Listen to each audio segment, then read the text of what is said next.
The head of Britain's biggest union has survived an attempt to force a rerun of the election that saw him reinstated as leader last year. Len McCluskey, leader of Unite, was re-elected to his post after enjoying a narrow win over Gerard Coyne, who was the union's regional officer for the West Midlands. Mr Coyne, who was since been removed from his role, complained that Mr McCluskey had breached election rules by calling the contest, even though there was no vacancy for the job of General Secretary.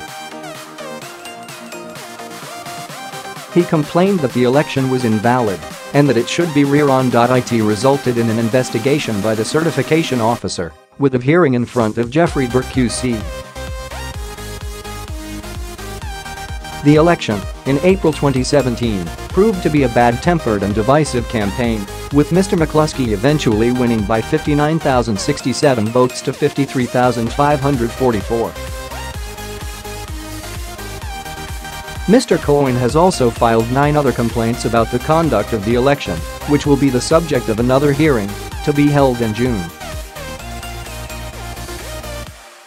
Among Mr Coyne's allegations are claims that union officials openly campaigned against him, that thousands of members were prevented from voting, and that union resources were used to discredit him and support Mr McCluskey.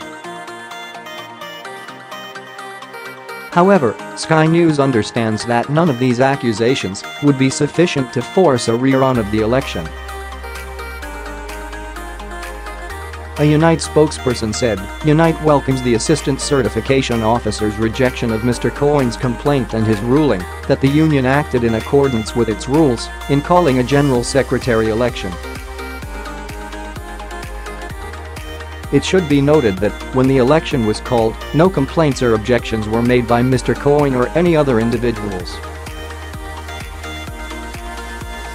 Unite presumes that Mr Coyne will accept the judgment and looks forward to the election being fully upheld following June's hearing.